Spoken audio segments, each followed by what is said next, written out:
Good evening and welcome to another edition of the Big High School Sports Show on 98.9 WXCO, online at WXCO.FM, mobile devices and Alexa by searching WXCO and on the Civic Media app. I am Chad Holmes, joined once again by former Wausau West High School head football coach Jason Foster, man who's been on the road.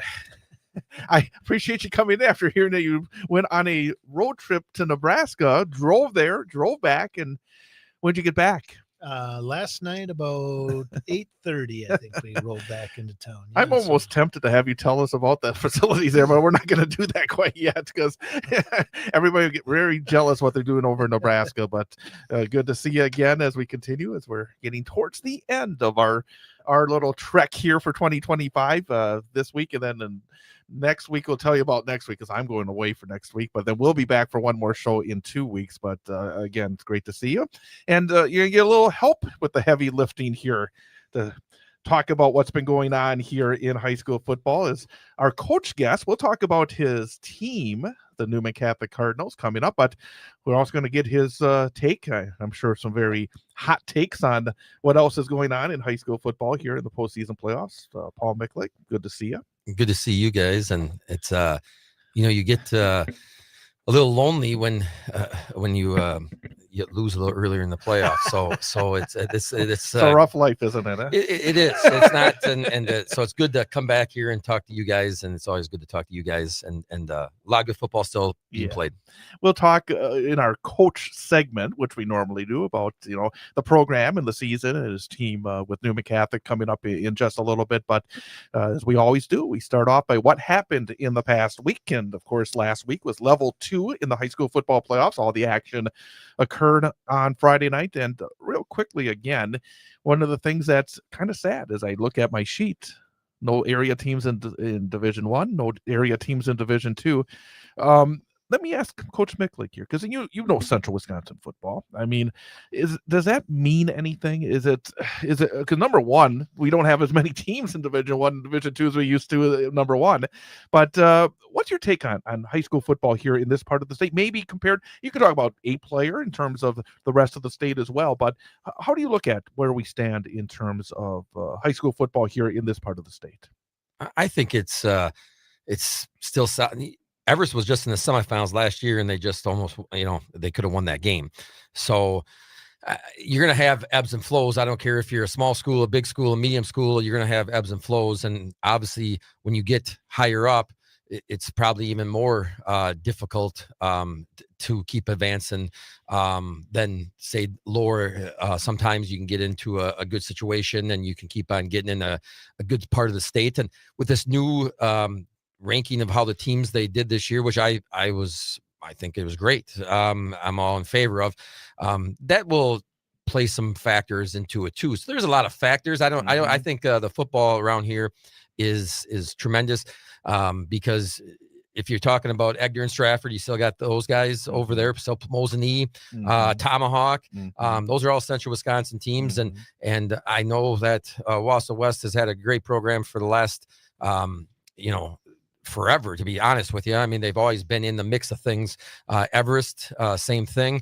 They're in the mix conference title 2 years in a row. Wausau East has had a great season. I had a great season last year. So if you're looking at the overall, I think, and it's well coached, and you got some more continuity, coaches that have been there a while. When we were talking about the Brockmeyer before.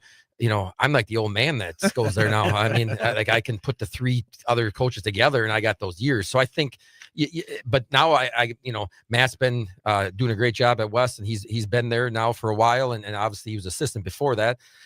So you're getting there, and the Everest staff is getting there now. So that plays a factor too. So I think it's in a good spot, and you can sit there and look at me and say I'm a homer, but but that's my truth of it. That's what I feel. And let me add, and maybe Jason could jump in here real fast as well, is that it's not as though, and we've talked about this for a number of years, the schools here in Central Wisconsin realize the amount that's been put into these programs, especially in the Fox Valley area, that there's a lot being done, and maybe it's not in terms of building a multi-million-dollar facility, but you have your camp every summer. I know that. Again, I bring this up with you all the time. I remember after a tough year, it must be, I don't know how many years ago it was at the banquet. I think it was a 2-7 year, and you said it. And you guys have to be in the weight room. We have to be better there, and I think that the schools in this area have gotten better and closed that gap that may have been starting to widen out with some of the schools in the Fox Valley. Yeah, I think there's a lot of factors. I think Coach made some great points, and I think it's the same thing. I mean, you talk about facilities. Nobody has better facilities right now than DC Everest does. I mean, it's pretty amazing, and that makes a difference. I was just talking with a teacher at Wausau West, actually a Newman Catholic grad, and she was just telling me how she takes her 2 young boys over to Greenheck and they do speed and agility training. And I think they're in like 1st or 2nd grade. Like they're going over there in the evenings to the Turner Greenheck and doing that. So I think that things like that play a role. Those are things that have probably existed longer in the Fox Valley and in the southern Madison, suburbs of Milwaukee, and those areas that have had so much success. So I think the Central Wisconsin Perimeter Camp that you guys continue to do makes a big difference.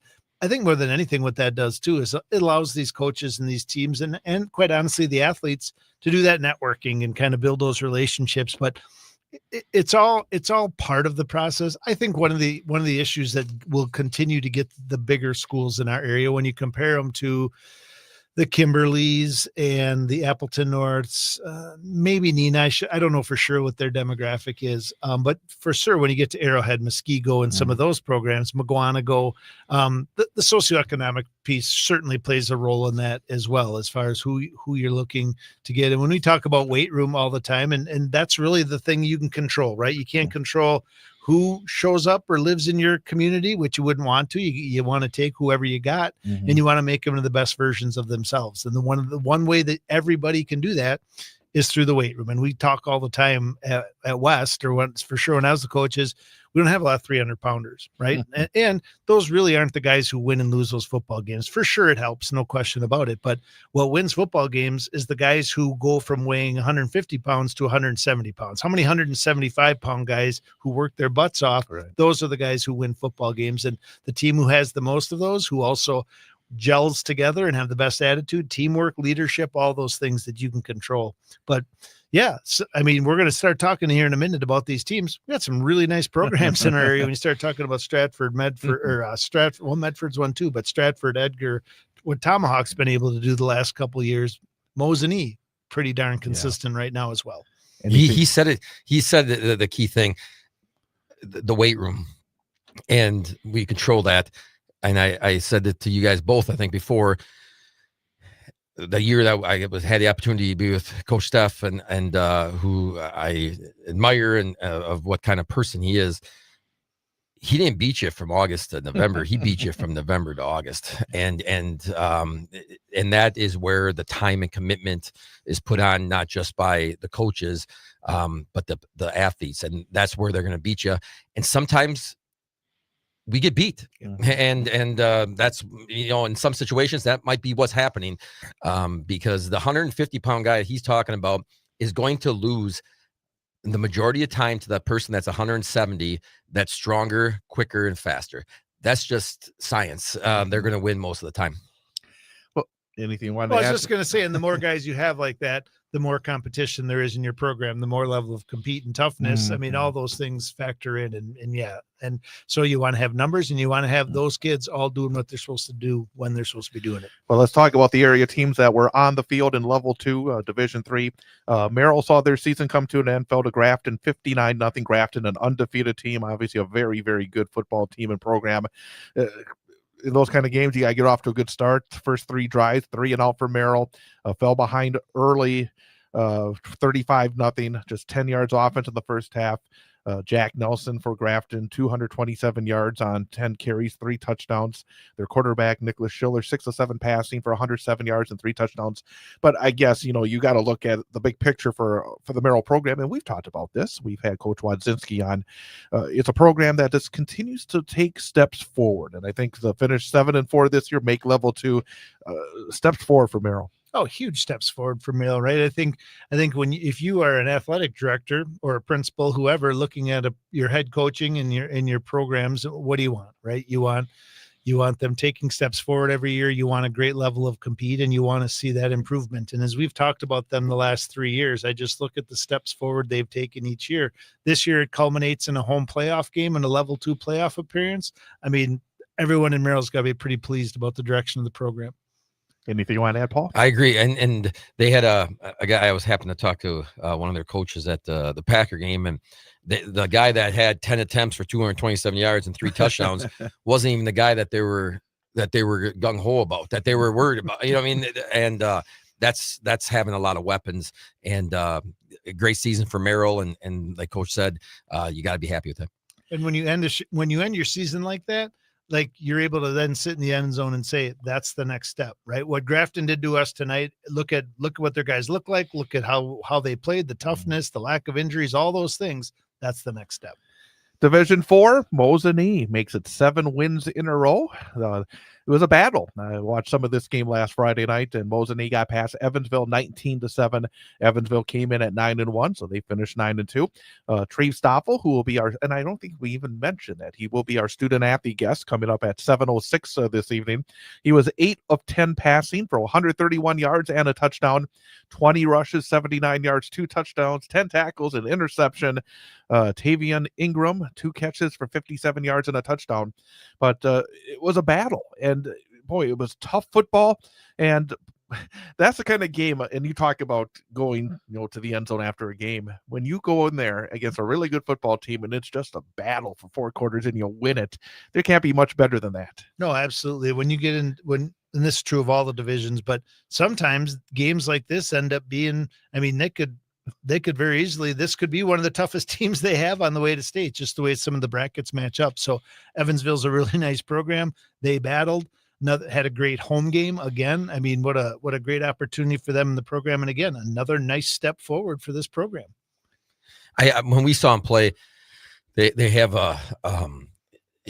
the young man that's coming in, he's the real deal. And he did everything, both offensively and defensively. He's all over the field, and they have other guys. Their line, I thought, dominated that game against East when we saw them early on. Mm-hmm. And those guys know how to play football at Mosinee, and to get that, Coach said, to get a home game, 2 home games to make it to the playoffs. That's a great accomplishment. And I'm sure those guys are looking forward to the next challenge up. But Evansville is a good program, and that's a good win. And by the way, I was looking at some of the Mosinee stuff, getting ready to talk to Treve Stoffel tonight.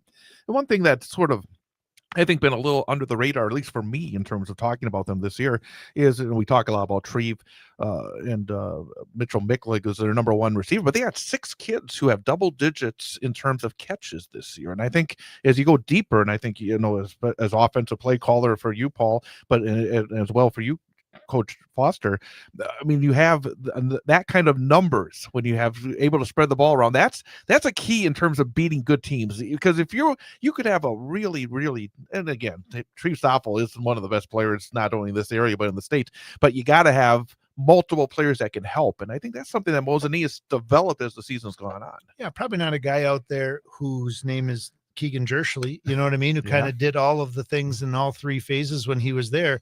But I think what Treve does that's so special is he is the run pass threat, which is tough to defend. I mean, he's definitely a huge part of their team, and teams can focus on him, but he can run and throw the ball. And I think probably the thing that's improved the most throughout the course of the year is their efficiency throwing the ball. So when you are 8 for 10 for 130 yards and touchdown, like that's tough to defend if they're going to, because they also have to put those guys in the box to slow down your running game. So yeah, it's tremendous player, really great season.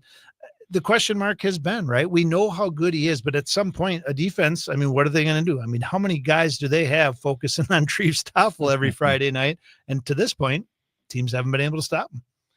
Should be a good game. I mean, against Columbus, they both played turnover, and it's about the similar thing. So how many guys are going to put in the box when he has 139 carries? That's a lot of carries compared to the next guy with 66. But when we saw him, they had a lot of guys banged up. And, I mean, they were on like their 3rd running back or 4th running back at that time. I don't know exactly what it is. That's how impressive what he does is impressive. He's been able to, in a lot of ways, carry them when they needed them the most. And in fact, that night, and I was thinking, that was week 5? They were 2-2 at that point. They had lost to Lakeland the previous week, and they haven't lost since then. And it's about getting through some of those tough times, and then hopefully get a bit healthier and have more opportunities with more game changers around you. And it looks like that's because as their season's gone on, it's just got better and better and better. Yeah, we talked with them, and I think we could talk to coach either week 1 or week 2 this year, if I'm not mistaken. Right after the Stratford game. Yep. And while a lot of teams in their conference made the playoffs, there wasn't a lot of great teams in their conference. So one of the questions was, how battle tested are they? And we give coach a ton of credit because their non-conference games are Stratford and Menasha this year. So, I mean, they did the things they needed to do early in the season to put themselves in a position to be prepared for these playoff opponents. Division 5, second year in a row, Prairie du Chien gave Stratford a battle, but in the end, Stratford able to win again, 28-21. Stratford 9-2, Prairie du Chien 7-4. Brooks Vanderhoof again. He's had some big games on the ground for Stratford. 31 carries, 175 yards, and 2 touchdowns. Brady Berg passing the football efficiently, 8 of 15, 134 yards and 2 scores. 2 catches, 67 yards, and a touchdown for Connor Kreft. 308 to 222 in yards for Stratford. It was actually an interesting game in terms of Stratford came out very quickly, took a 14-0 lead. Prairie du Chien came back, tied it up before halftime, 14-14. Went back and forth, 28-14, and then Prairie du Chien scored late. They got the football back in pretty good field position, but the defense came up big when it needed to for Stratford. But again, I mean, Prairie du Chien's want to avoid Stratford in the brackets. They battled hard 2 years in a row and have nothing to show for it.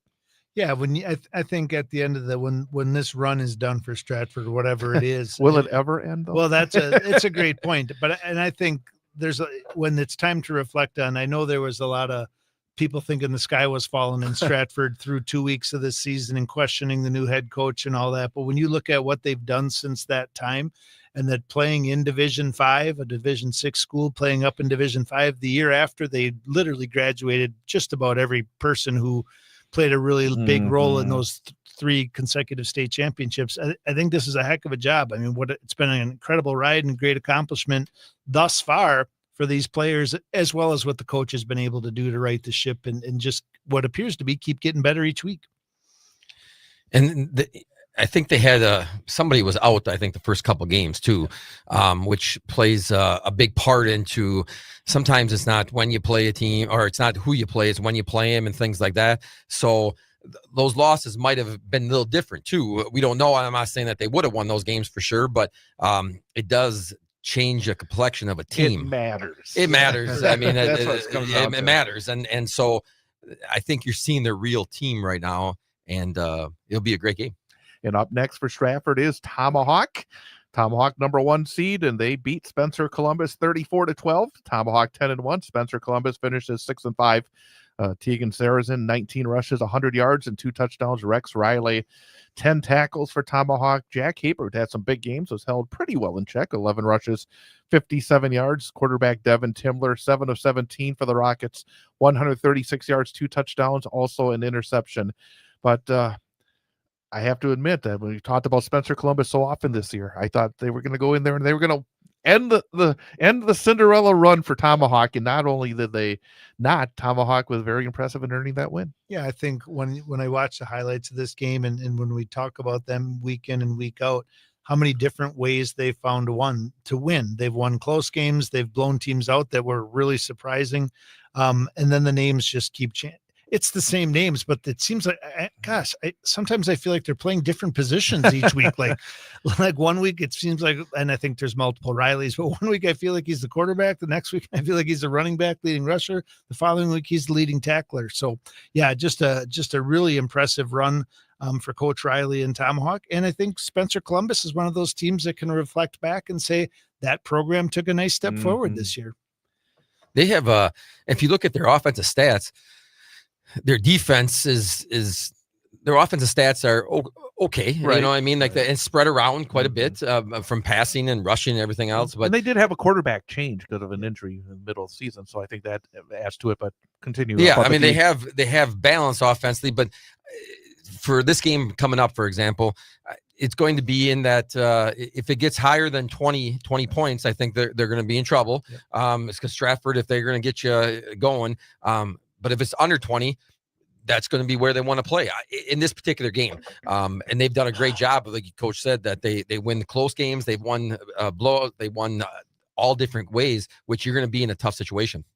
Also in D5, Wittenberg Burnhamwood from the CWC fell to Lake Country Lutheran, a top seed, 35-14. Lake Country Lutheran, we hear about them, I think, this time of year every year, almost. 10-1. Whitburn finishes 5-6. 21-0 at halftime, and Lake Country Lutheran held on for the win. Had a solid night from their quarterback, Connor Lubens, 14 of 19, 124 yards, 3 scores. Run game was there, 17 rushes for Nathan Graff, 104 yards and a touchdown. But I just think that Wittenberg Burnhamwood has to be very proud of what they were able to accomplish. I mean, their record is not as good as it easily could have been. They had 2 overtime losses. I mean, that's a big percentage of their season right now. The Tomahawk and the Stratford. I mean, two teams that are playing level 3, and to lose their quarterback with a knee injury, expected to be one of the most dynamic players in Central Wisconsin this year. I think that, again, one of the things that I know you guys always talk about in terms of what's important about high school sports is the life lessons. And that was a team right from the beginning. They had to go through a lot of tough times, and they came through it pretty well. And to get a win on the road in the playoffs, again, I think Whitburn continues, like they have for a number of years now, to really have a solid program. Yeah, and I think that speaks to how they became a level 2 football program this year, is because they do have such strong tradition there. They run the football, they play really good defense, and they're always really strong up front. So injuries to those skilled players probably are the reason for the 5-6 overall record, but they probably are closer to a 6 or 7-4, maybe even an 8-3 type football team. Very well coached, very, very strong tradition. And unless something pretty remarkable happened, Lake Country Lutheran is a really, really good football program. So interesting, probably their record played a role in when this matchup happened, but tough way to end, a lot to be proud of for the Chargers this year. And it's been a great decade, because the last time that you played an 11-player football game, it was against Wittenberg Burnhamwood, and they'd come off a tough year because it was an extra game. Remember that? Yeah, I do. But that program has really been consistently good.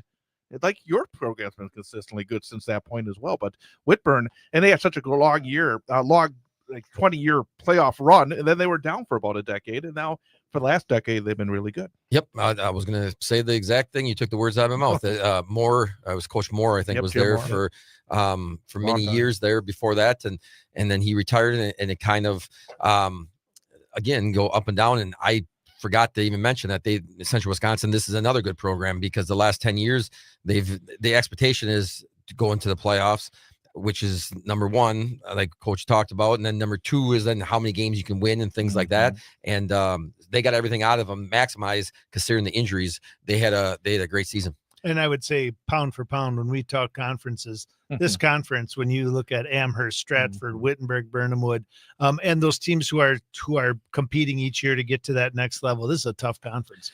Amherst, another of those teams, now 10-1. They roughed up Brillion 40-13. Aiden Nerdahl, he's had a massive year for Amherst. He had 212 yards and 3 touchdowns on the ground. Michael Gladowski, the quarterback, was very, very efficient, to say the least. 7 of 10, 151 yards, 2 scores. Receiver Sully Perkins, 5 catches, 133 yards and 2 touchdowns. And it was dominant, 20-0 at halftime, 40-0 after 3. And you and I have been talking about this. They had such a great start, and then they had some games where it was not exactly blowouts. They had to struggle in a couple of games there towards the end, and then they had that big Week 9 win against Whitburn, and the last couple of weeks in the playoffs, they have just been dominant. Yeah, great team, great program. Makes you wonder, kind of, Coach brought it up before, were there some injuries in some of those stretches for them this year? Because we kind of had crowned them, you know what I mean? The team that knocked Stratford off this year and kind of run away with that championship, and Stratford got that win. But yeah, obviously a great team, great win for them. Brilliant, another consistently strong program. So good win for them, and they just keep rolling. And they beat the injuries that Coach was talking about. They beat Winnebago Lutheran their second game, and Winnebago Lutheran has one of the most dynamic quarterbacks you would see. They actually played Mayville then last week, who they play this week, Mayville, and it was 28-21. And I was told that Winnebago Lutheran quarterback is a real deal, and they beat him 35-8 in the second game. So my guess is that there must have been something that happened in there in the middle of the season, but it looks like they got it straightened out, and that should be a barn burner on Friday night. Division 6, level 1, Edgar had to struggle and win it in a last-second touchdown pass. No such worries last week. Edgar stays perfect, beating Poynette 42-0. And again, the numbers don't just jump off the page. Maverick Butt, 14 carries, 90 yards, 3 touchdowns. Tyler Schmidt, 8 tackles, an interception, 236 rushing yards as a team. But the big number that always stands out is that defensive number. 2 defensive numbers. Number 1, 107 yards of total offense for Poynette. And of course, the big number is the big 0 next to their score. Yeah, Coach Sins could sleep again this week. So that was good after giving up the points he did the week before. But I think the other thing, what is his recipe? He does the exact same thing in every practice of each week leading up through these playoff games as he's been doing for 40 plus years, including Maverick Butt has 14 rushes. A back like that should probably have 25, 30 rushes, have 150, 200 yards. But Coach, once that game was in control, there's absolutely no reason for Maverick Butt to be touching the football and risking not being able to play next week. So just a absolute machine, another great win, another great shutout for the Wildcats, and super excited to see him keep rolling in D6. You don't miss playing Edgar, do you? No. You know what you're going to get from them, which is incredible. And the coach said, look at the stats. They don't blow you off the water offensively. But that defensive stats, that's where it leaves people have nightmares. Poynette's not a bad team, and to come up there and to do that to them, that's an impressive win. And then Wyowega Fremont, another CWC team, a CWC large team. They fell to Manitowoc Lutheran undefeated, 35-22. It's 21-0 after 1, but then Wyowega Fremont made it a game, made it 28-22 after 3. But we're not able to come up at the end. And actually, when I talked about Amherst and some of the close games, one of those was Wyowega Fremont, and Wyowega sort of kind of had an ebb and flow of the year, but again, they finished. And again, it shows how good that conference is. They were ready for the playoffs and everything. They took a number 1 seed on the road right down to the wire. Yep. Battle tested, right? You go through that conference, you make sure you get enough, you win the games you absolutely have to, you battle like crazy in the ones you might have a chance in, take your lumps in a couple for sure, but then you want to make sure you win enough games to make the playoffs so you can go compete, and that's exactly what they did this year. Anything to add? Yeah, the coach is saying that conference is just battle tested, and if you would try to do is stay healthy through it, because you get to the playoffs so you can make that run. Sometimes it's better when, I don't want to say you're not battle tested. You want to be battle tested earlier so you can get those guys maybe heal back up and back on. Which again, if you look at Edgar, the great thing about what Coach Sins does, think about all those extra practices over the years, extra because they're in the playoffs and things like that, and the healthy bodies they have because they can play a lot of guys and not have to jeopardize that. The more you're on the field, the more you got a chance to get injured. And a school like Edgar, and so in that conference, you really don't get a weekend off in that with Wyowega Fremont and Amherst.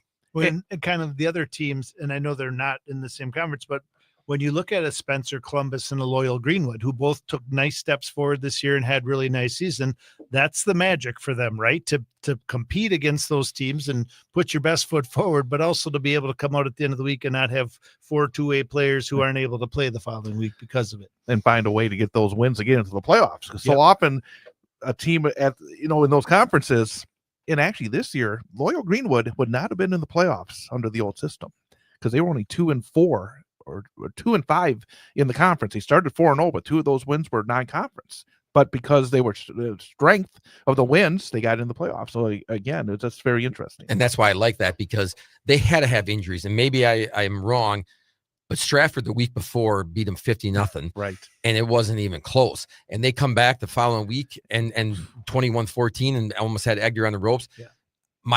There's no doubt that they had guys missing that game before that, and that's what the great thing to let a school like that get in when they actually probably deserve to be in. Yep.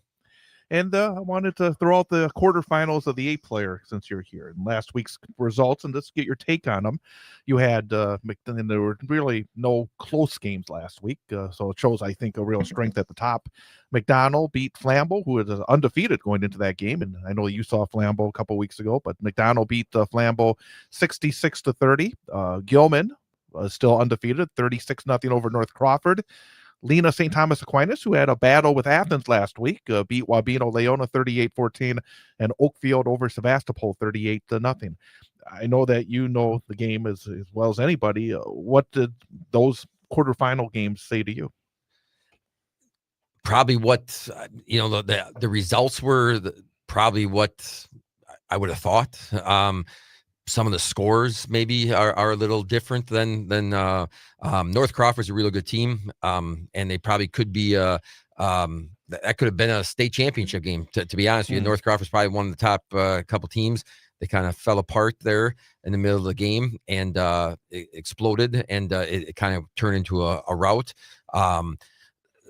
Oakfield beating Sevastopol that bad. I don't know if Sevastopol, they did a great job of getting there. So Oakfield, I would have expected. McDonald is a machine. I think when they got Division I guy that is going on both lines, the same guy, and they have a lot of guys. McDonald is for 8-man when you have that much depth, and you can. I would have took about 20 of his guys on there, and so they're a well-oiled machine. And then the last one, Lena St. Thomas, they had a tough one against Athens the week before, and they need to get over Leona Wabeno. So those games all kind of probably what I would have expected. The scores might be a little different, and it should set up a great week of semifinals. Should we ask them to pick a champion, or should we not? How about not?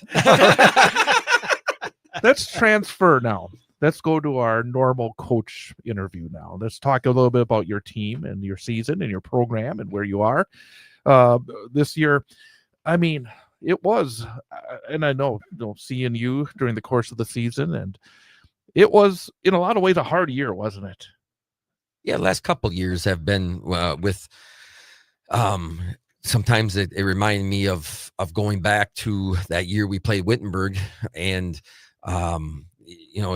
sometimes you're trying to survive instead of just going out and coaching, which is a lot more enjoyable. And because you don't like to see any of your players down, injured, and suffering and out, and kids that love being out there, love enjoying it. And it's not even just the football. They love being out there with the guys at practice. It's not even just the games. It's the practices, and it's an empty feeling. And I was unfortunate. I know I missed a couple games my senior year, for example.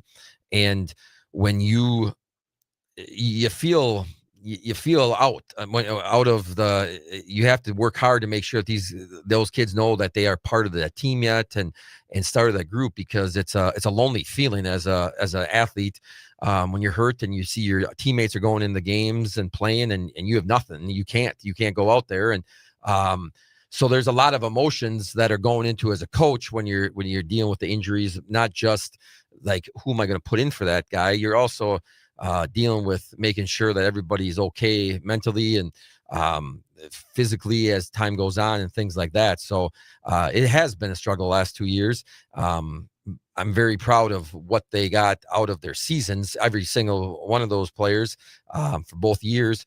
And it's been a joy. Our coaching staff was a great to be with this year. And not that it's not every year, but with Coach Grundy and Coach Gress coming aboard, it was fun. It was they brought something to the table, and I appreciate what they did.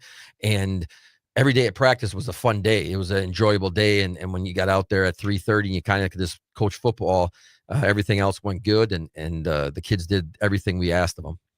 Yeah, we talked earlier about how do you get better, right? In controlling the things you can control. In a year like this, injuries are not something you can control. Like or the last 2 years, really. I mean, I feel like we spent as much time talking about those things when we talked about Newman Catholic the last 2 years as we did that. I don't think people quite understand how much goes in. What's the cliche or the mentality? Next man up, right? But that's that's what the kids who are still able-bodied and ready to play need to hear. But the reality of it is there's a human being sitting over there who either has to miss this week or the rest of the season. And what is that? What are those communications? I think it's important for parents to hear and understand that this isn't Division I college football. This isn't the NFL. as much of your time goes into helping those kids? Like, what are the conversations? What are the roles you give those kids to ensure that they're still part of the program and moving forward? Yeah, we try to do, with one of the guys, I tried to have him help me when I was flipping the lineman. I gave him the responsibility of, hey, during the game, you're flipping the guard for me, and trying to give them something to be part of, which it was helpful. I mean, everything was. And a lot of those different injuries, if you know they're coming back, or if you don't know they're coming back, you got to vary on that situation too, because the young man that, you go visit after surgery, after ACL surgery, or whatever surgery they would have, this is the ACL one. And so, he's not going to be able to even come to school for a week or whatever. And just trying to keep him involved with the team, talking to him about the team, trying to keep him up with, hey, you play that position. Can you help the next guy up here? He hasn't really played that much. And can you make sure you're always in his ear when you're watching film, tell him where to go. And so when we get together, that they have a responsibility. And it's always something. Hey, can you be with this here? You're going to go with the quarterbacks today. In this situation, be one, so you can throw with them maybe because it's the lower body. It's a non-stop making sure that you're doing something that I don't think people do understand, that it doesn't leave your head. Coach, you've been a coach for many years. It doesn't leave your mind. It doesn't, as a coach, it doesn't leave your mind of how can I do this? How can I get better with him? How can I make him feel more involved? How can I make sure that I don't lose him, and not lose him because it's going to affect the team. You just want to make sure they know how important they were and are to that team. And if it's a sophomore or junior, it might be a little different story too, because they have another year, so you can kind of go off of that. But when it's a senior, and you're getting on a bus and you're thinking to yourself, that's the last time he probably walked off the field. He doesn't know it yet. And your mind starts thinking at 10 o'clock at night when you're getting on that bus from Marion, Wisconsin, and going, how am I going to fix this? How am I going to make sure he stays involved? It's a long process. First, when you went to 8-player, there were a number of years where there really weren't many injuries. Has the change with maybe some of these former Cloverwood schools moving to 8-player? I mean, again, you're not in the same conference as they were this year, but is it just luck? I mean, is there anything that you see the last couple of years that's been a little different? Is the game getting more physical? I guess that's your thought, because I thought, you talked about the last couple of years in the Cloverwood 11-player. That was a very physical conference. I mean, you were playing a lot of teams that were bigger numbers, and it really wore your teams down. And then you went to 8-player, and I think for a number of years there was not that many injuries, and that's a key to being as successful as you were. And now the last couple of years has been, I think, just many more injuries. Is it maybe sometimes a run of bad luck? Is there something that's changed? Do you see anything? Sometimes it's it could be the teams or whatever, and because we're this year and last year, the teams were more compact play in, we like to play in space a little bit more, and a lot of teams we were playing before were in space, and the last couple of years now everything is tight together, so that could be a factor. But we've gone through it. We thought we corrected one, and we got a great donation so we had all these top flight helmets, and we didn't have a concussion this year. So I mean, what I'm saying, so that was one thing we eliminated from. You're trying to always look at this stuff. But again, this is not something that we just kind of wake up and go, why did this happen? A lot of them have been fluke. We got an ankle last year, he was running out of bounds and he stepped wrong, and there you go with the ankle. One a broken wrist was he ran into his own teammate and he broke his wrist. A lot of these are fluke injuries. So sometimes you got to chalk it up to fluke injuries, and sometimes I got to look at myself and make sure that we are as strong and big as we need to be able to compete. And so we got to get stronger and quicker and faster, and that's another thing that we have to get better at. And you're always trying get better yourself. And that's hopefully what we're going to do this offseason, is get bigger, stronger, faster, and try to eliminate any those injuries that we can control. Some of them you can't control. I don't think, Kraft on Sunday, what is he going to do? I mean, some of the stuff you can't control. Frankly, some real fast before you jump in. Sometimes I said this recently to somebody. I said, when you watch football, you're almost surprised that there's not more injuries. When you see all these guys on the field, big, strong, falling at different angles. Sometimes it's a miracle when people aren't injured. It's really crazy at times. Do you remember? I don't know. Maybe I'm not. I don't remember when I played an ACL injury ever happening. I mean, and this is in the 90s. I don't know. I don't know why that's happening. I don't know, or what is. I mean, have you seen more of it? Oh yeah. I feel like when we talk injuries, I think I had 3 years in a row at West where our best player tore his ACL early in the season. And I mean, I guess I always look at it at the highest level, right? In the NFL, those guys are just so dang big and move so well. And so bodies that size aren't supposed to move that fast. And I think that's where a lot of it comes from. And I think we're seeing that in high school too, right? Our kids work really hard. We don't have 300 pounders who are running 4.8 40s, but at the same time, we do have the collisions,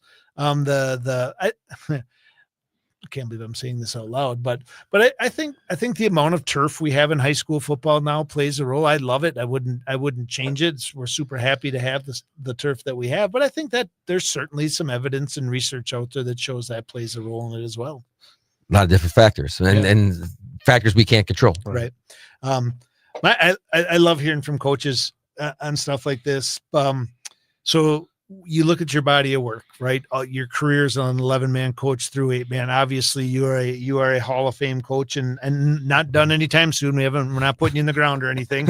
But when you reflect back on the gold balls and the championships, and then years like the last 2 years, that playoff teams, right? Still really good years, but that don't end in a gold ball. People look and say, God, the championships. That's why he's going to be a Hall of Fame coach in that.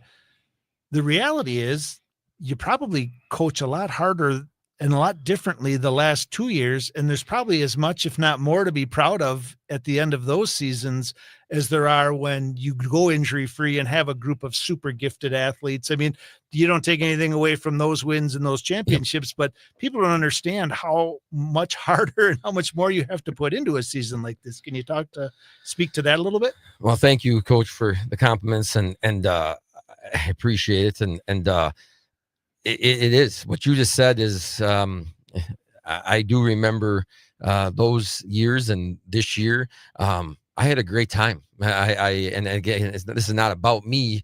I'm just saying that I think that we did, as a coaching staff, the kids got their life lessons. They had fun. They were smiling after every game, even ones that we would come back home and it didn't go our way. And I just go, as they were coming through the locker room on the way out, I'm like, did you guys have fun tonight? Still good? And everyone with a smile told me that they did. And those are the victories. Those are the wins that we need. And I want as a coach is those victories, because it's a lot easier to smile when everything's going peachy keen.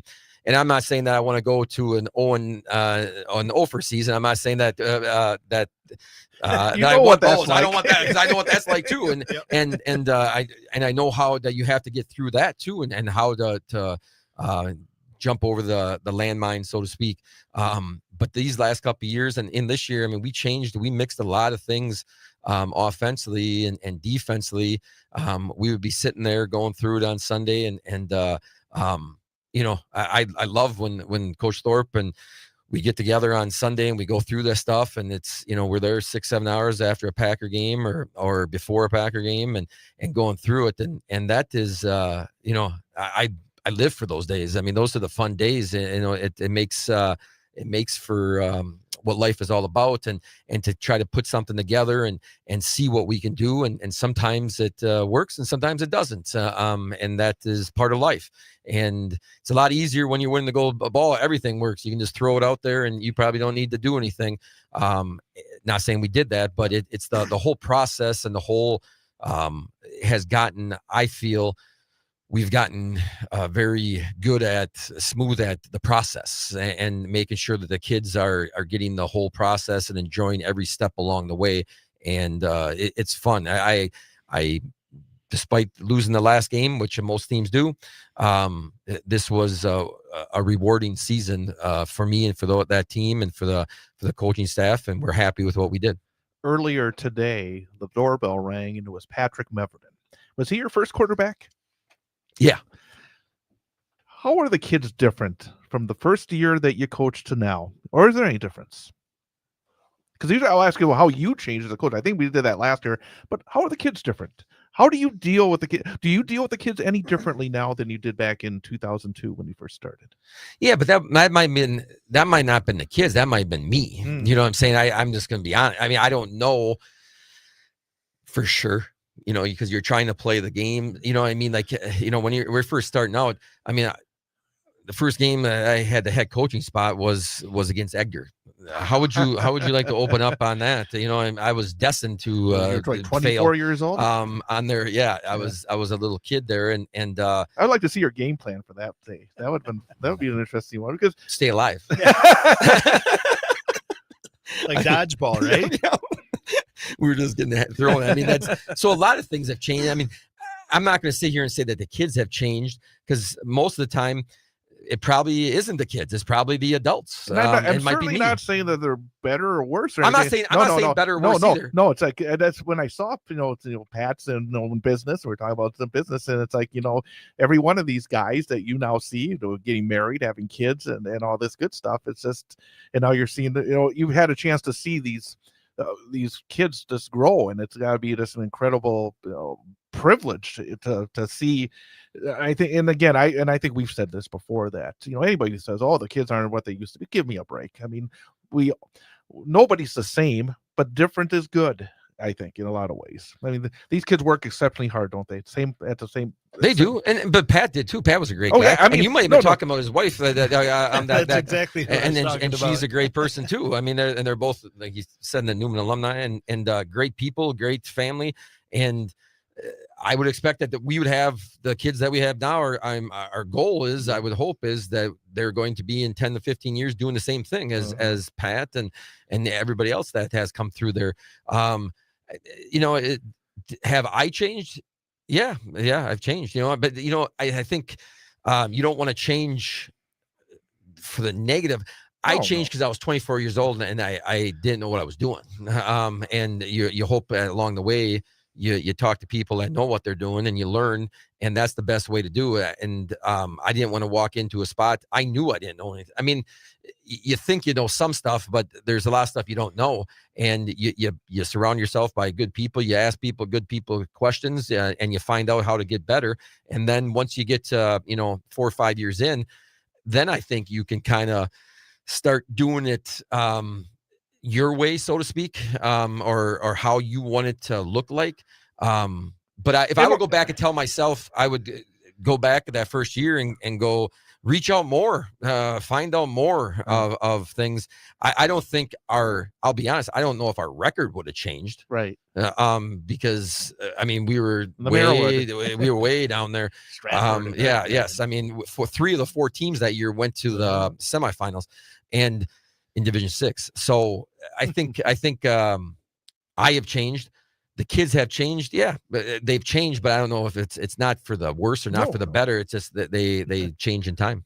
I think the fact that you've done it for going on 25 years here says the kids have changed, right? And like you said, it's not for the better, it's not for the worse. They have. And if you're going to do it for 25 years, you got to change along with them. Probably the thing that's changed the most is probably the parents, right? For some for the better, some for the worse as well. But if you're going to do this with any longevity in this day and age, you have to be able to, like, the way we were coached in high school, that doesn't fly anymore. So, and there's still some guys floating around out there who are still who kind of have that. And it's probably not the best way to do it. We know that. Yep.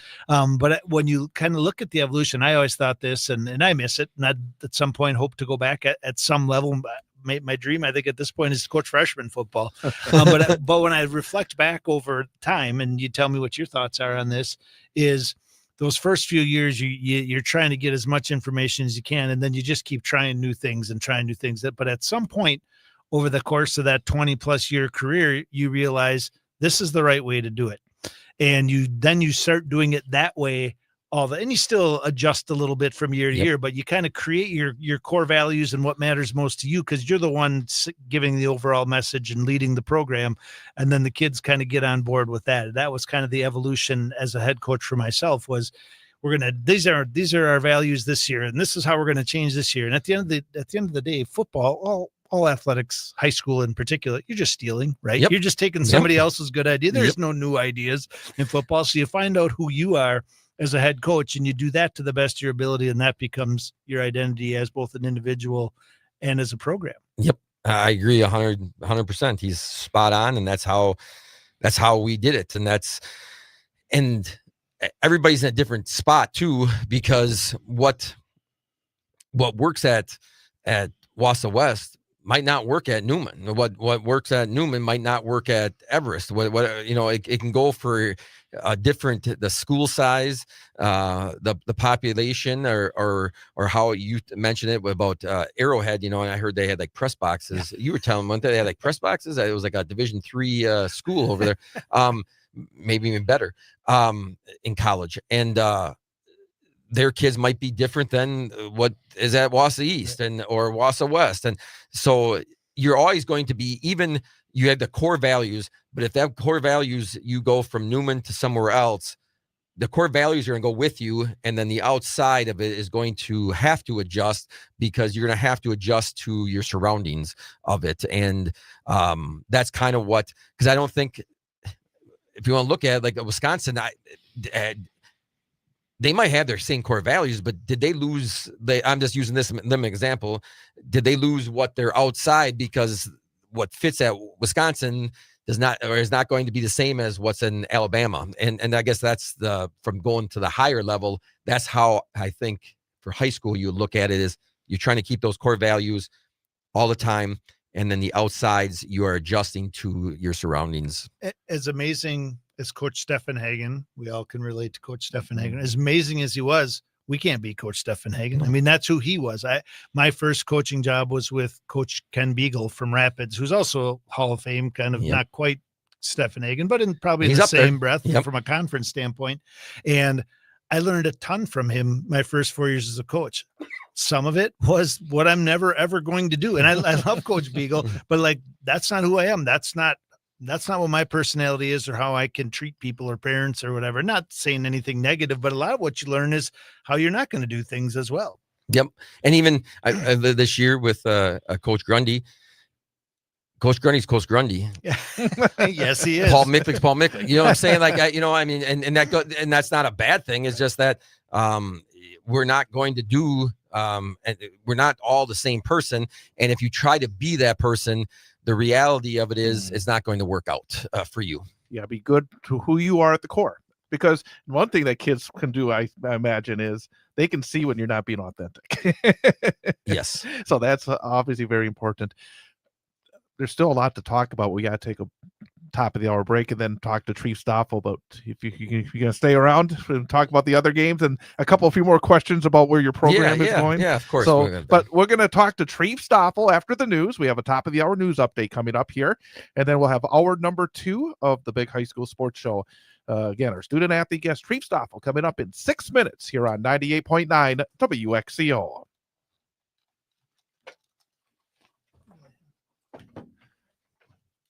Hopefully.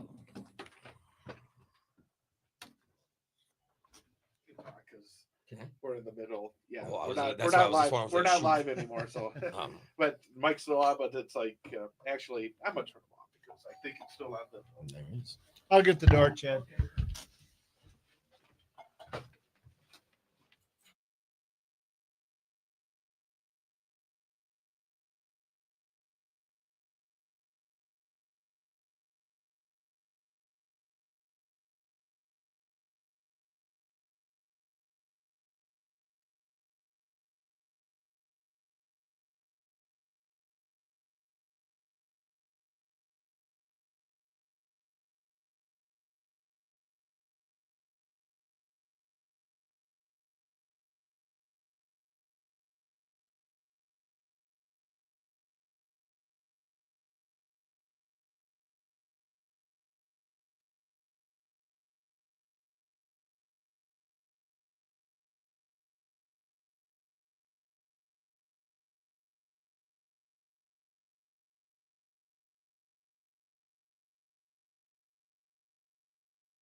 And welcome back. It is hour number 2 of the Big High School Sports Show on 98.9 WXCO, online at WXCO.FM, mobile devices and Alexa by searching WXCO, and on the Civic Media app.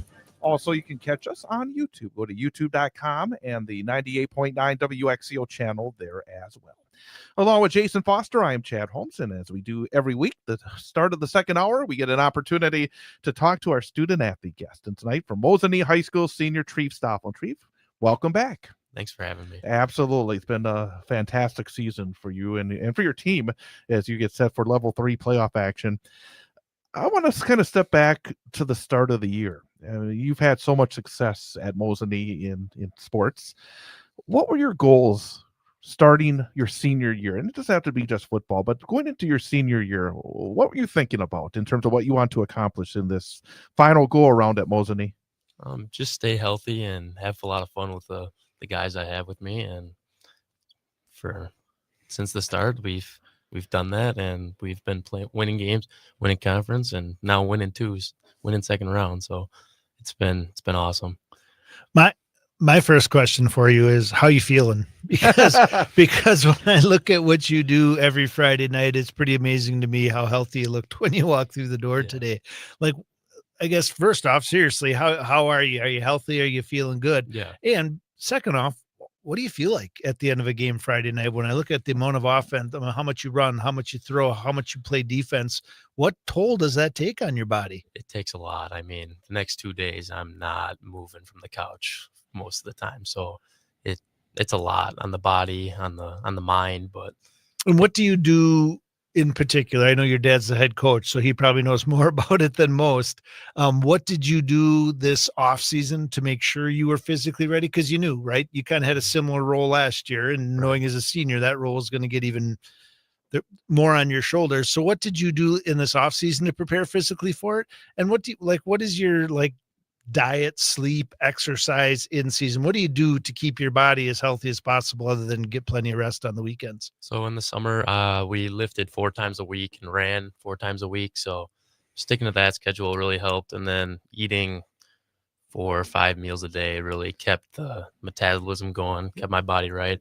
And then during the regular weeks, we lift twice a week. So that keeps my body pretty solid. And then I have a couple sandwiches throughout the day that help me get going. So let's talk about the season for your team to begin with. Started off a great win against Stratford, had a tough loss against Menasha, had another tough way in your second game. You had the Merrill win by 7 points, but then the Lakeland loss, and all of a sudden you're 2-2. You already had a conference loss, and I know at Mosinee, you want to win GNC, you want to, try to get as high a seed as possible. And since then, it just seemed like something clicked. 7 wins in a row, and not only that, it seems like they've been building. Week after week, it seems like your team gets a little bit better every week. Is that the sense for your team? But I guess, what was your sense maybe after 4 games when you're 2-2? It was hard. I mean, losing to Lakeland was like, whoa, what's our identity? What are we going to do from here? And we had to tell our guys we got to step up, or we're not going to do well this season. And they did for the most part. I mean, this like you said, the switch flicked and we turned it up. So to some extent, do you feel like the season you had has prepared you to get to this level 3 game and the success you've had in the playoffs, because you didn't just completely dominate during the season and were outright conference champs? Like, you had to work a little bit harder too. Like, I mean, I remember the week you guys played Merrill and they gave you guys a really good game too. And we started talking about, and Merrill ended up having a really nice season as well, made it to level 2, had a home playoff game. So do you think that the journey, while it's different this year than probably you had it drawn up, or what the storybook might say, has maybe helped prepare you guys more for what's ahead? Definitely. I think it simmered down our ego a little bit and put that chip on our shoulder. And I think we've stuck with that and been solid throughout and not like expected to win. You know, Was there any talk, or did it just happen? Was there in the locker room or at school, or just hanging out with your teammates or your coaches say something? Was it just, hey, we kind of figured it out ourselves, or was there a moment that may have helped the process along a little bit? I think just working hard in practice, like we figured it out and we found that next gear. We found that intensity we needed to find. And then we're like, whoa, we can do this. We can play at this type of level. And from then on, we played at that type of level and we've been pretty dominant. So Chad talks about this week in and week out, and he's absolutely right that not only are you one of the best players in our area, but one of the best players in our state. And what challenges go into that? We've kind of talked about the physical toll, the mental, from a game planning standpoint, right? I mean, teams are saying that's the guy. Like we have to shut down, and week in and week out, you kind of bring the same numbers back to the table with that on board. I know that, and I know you're about to tell me that doesn't happen by yourself, right? Like there's 10 other guys on both sides of the ball in special teams. Who are the other guys? I mean, obviously we don't hear as much about them when you have as great of a season as you're having, they don't get as much press, but who are the other guys who really make up this team and give Mosinee its identity this year? I mean, it's really everybody. I mean, if you look at our stats, our receptions, pretty spread out, but Mitchell Mickleg's the go-to guy. He's my right side receiver, and our line has really been dominant. Like everybody, we're flying around, we're staying low, firing out, and then our run game has been better than it's ever been ever. So we had a couple injuries early in the year, but our running back now is actually a receiver to start the year. Carter Fondra, he's back at running back, and he's a workhorse. I mean, really helps. Let's talk about the two-way aspect, because one of the things that's so impressive is number one, being the quarterback is such a big responsibility for any football team, to be able to do that. And then you add the aspect that you're expected to throw the ball double digits plus a game, and then you're expected to run the football double digits plus a game, and then you don't even go on the sideline and talk things over with the coach. You have to get back out there and play defense. I'll start with the easy question. In terms of offensive defense, do you have one that you prefer to play? The one that maybe that gets the juices going even a little bit more than the other, or is it similar? I think it leans a little more towards defense. I mean, flying around hitting people is just so freaking fun. So, and from a weekly game prep standpoint, what do you have to spend more time on from a film watching and implementation? Just my reads, what I have to read, what I have to figure out what they're doing, and then how to fill, where to fill, and then what my guys do, and kind of figure out where they need my help the best. I may have asked this last year. Maybe it just sticks in my mind. I'm not sure. But being a quarterback, you talk about reading on the defensive side. Being a quarterback, does it help you defensively, maybe to put yourself in the mind of the opposing quarterback, that maybe, hey, this is maybe something that he's thinking about in this moment that may give you that little bit of an edge to make a play on the defensive side? Yeah, definitely in the pass game, like going through the progressions and reads, like that's not there. Okay, and what's the next read? And I kind of feel that as I go on, but not many teams we play past the ball, so it's kind of hard to do that. That's right.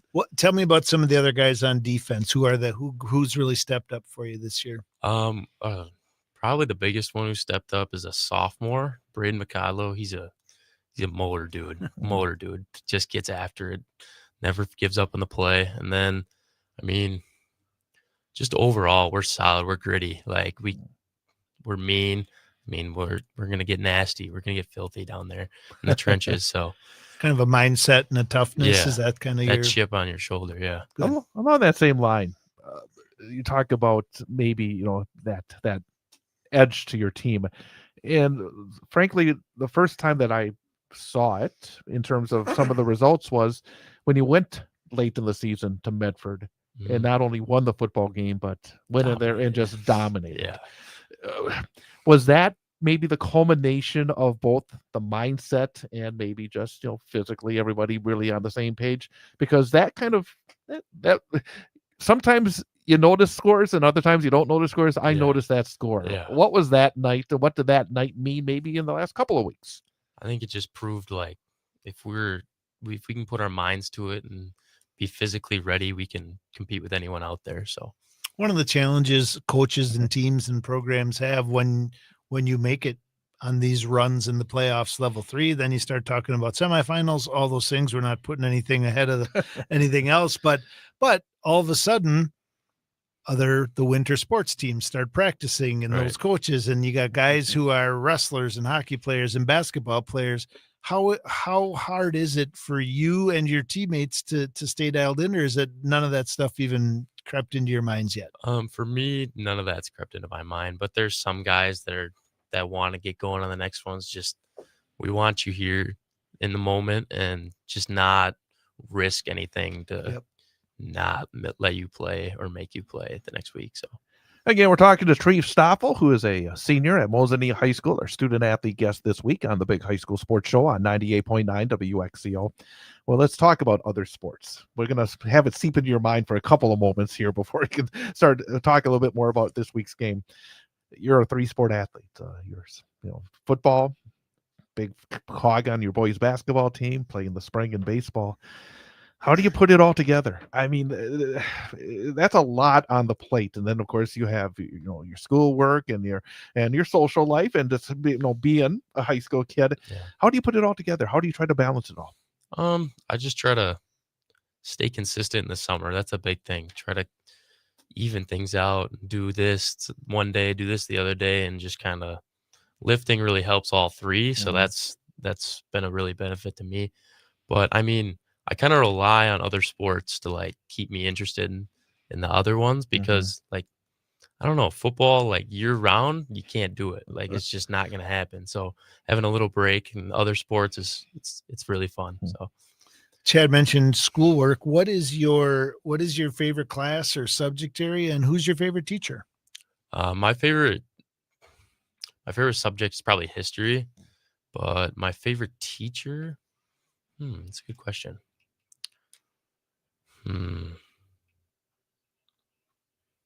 Probably Mr. Derricks. He's my economics teacher right now. So I love history myself, so I'm curious. Is there a specific type of history that you find yourself that you're interested in more than any other? I mean, wars fascinate me. Not like From not a in vi- a bad way, but like the strategic Yep. Right. mind game behind it. And I don't like the real gory stuff, but Mhm. it's not. Yeah, I'm not saying this in a bad way. the but violent stuff, right? Yeah, Yep. that's not You're good, good, in you're any way, but I like the strategic, Yeah. psychological game behind it. Absolutely. So What about let's talk about the other sports. Basketball. You had a nice season a year ago. Mhm. Number one for folks. What's your position on the hardwood? I'm kind of like a point forward. I bring up the ball most of the time, but I'm more of a inside guy slasher. What do you like about basketball? What's the best part of being part of that team? How fast the game is, how much you have to react, and how many quick thinking plays you have to make in a game. It's a lot of fun and just flying around, being an athlete. So that's a big thing. So you are a coach's kid, Yeah, which is awesome. forever, I love. so. Yep. Forever. Yeah. That's awesome, and which makes your other coaches probably very excited Yeah. because being a coach's kid brings certain attributes and talents to the table. How is it being coached? We've had your dad on several Mhm. times, and he's talked about the relationship.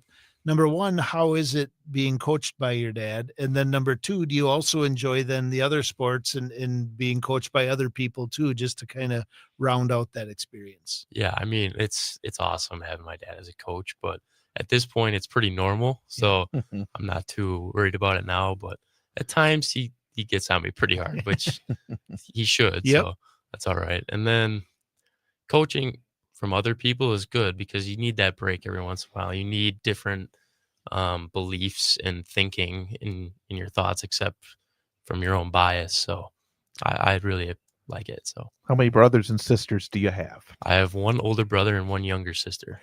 Who is the best athlete Definitely my sister. Oh, She will probably be the best athlete. I've heard that as well. Yeah, pretty sure your dad gave the same answer. Yes, he did. What advantages having your brother maybe go through a lot of the same things that you've gone through? Has that helped you in any way? Yeah, it's kind of put a chip on my shoulder. Like he's he's a big influence on my life and in my sports life. So trying to be what he's done and what he's accomplished is huge, and it's a big motivator for me. Where are you at as far as next year? Do you have a I want to plan? Are play you college trending football, somewhere? but I have not really trended towards a place yet. Okay, I don't know yet. We'll figure that out soon. After the season, probably. there you go. Well, one quick question about that, because I always find it interesting, that process, because in your case, you're saying, okay, I'm going to kind of keep a stiff arm off it Right. for a little while. Is it a distraction? Is it something that is difficult to kind of have out there? What is again? Because that's the sense I've always gotten. Because when we talk to those who have made that decision, it feels like there's always a big weight lifted off. Yeah. No, It's kind of always there, isn't it? Yeah, it's very stressful for me right now, and people have always asked, and it's like, yeah, I haven't really got to that, but But do you spend a lot of time right now communicating with coaches? I would have to Yes, think you have a lot of people reaching out to you Yes. and kind of showing you a lot of love and that sort of thing. Yeah. So partially nice, I would assume, but, Yes, but it's also very potentially a relieving distraction at as you're times. trying to game Yeah. plan and get all your schoolwork done Right. and all that as well. Mhm. Yeah, because it's a process, right? It's it not is. as it's a not huge as simple process. as just saying, "Oh, thanks for the text message" or whatever. Like Yeah, there's a role you have to play in it as well Exactly. to let them know that you are That you're interested. interested. And yep. Yep. I've never asked this question. Well, I Wait, can't a wait lot to of- hear A it. lot of years I've done this show, and I've not done that. I don't know. You know if you can answer it, and if you don't want to answer it, I understand completely. Is there a coach or some representative of a school that has done something that you think is the best thing? I mean, just something that really got your attention in a positive way. And was there ever a communication that was you just shake your head and think, why would they do something or say something like that? Yeah, I mean, like a coach from UND, Coach Hogue, he calls me every week, and it's like, like he takes time out of a coaching, Yep. college coaching schedule, and calls me, and then talks to me for 5-10 minutes just because he wants to. It's a big difference between a phone It call and a is. text message, right? Huge difference. Yeah. Huge difference. Phone calls are kind of scary. But Was there ever a negative? You don't have to use any names here, but was there anything? Has there ever been a negative interaction that you I just? mean, there's been like, I've gone to camps and I've done pretty well, and then it's like, we'll see what your film seems like, but it's the game. So What in addition to wanting to play football, what career path are you considering, or what's and obviously at your age you don't have to know or Right. don't need to know, but if you had to put something out there right now, what are your interest areas? I'm between either engineering or pharmacy. Oh. I'm probably trending towards more pharmacy. So Very good. Well, let's talk about Friday. I mean, level 3. Every Yeah. week that goes by, it just builds and builds and builds, and 100%. you have a very good opponent, Columbus. Yes. I mean, really good opponent. Yeah. In preparation this week, anything stand out for your game on Friday? We For got your to stop the opponent? run first and foremost. We got to stop the run, and then we're trusting our athletes to stick with their athletes. So I mean, and that's the recipe in the playoffs, right? The line of scrimmage and then the ability Yes. to run the ball and the ability to stop the run. So Right. what are you guys doing anything special or different? You don't have to obviously give any strategy, but I mean, we're going to pretty put more guys in the box and then move me up every once in a while. So it should be pretty solid. Do you ever give yourself that moment? I always, again, being the coach would never ask this question because they don't ever look ahead. But as a broadcaster, I can always do that. When you put your head on the pillow, do you ever give yourself that moment to think, man, what would it be like to be at Camp Randall Stadium to play in a state championship game? Do you allow yourself to dream that way? It's always in the back of my head. Like, this would be freaking amazing. Like, it's everyone's dream, I think. Well, and Every football player's dream. And so. Mosinee has a pretty solid tradition of having good football Yeah. teams and good football programs, We've but just they never Right. You made it haven't that won it, next step, right? Yeah. right. They kind of got there. So obviously that's a It's great, also a great it's- dream to have.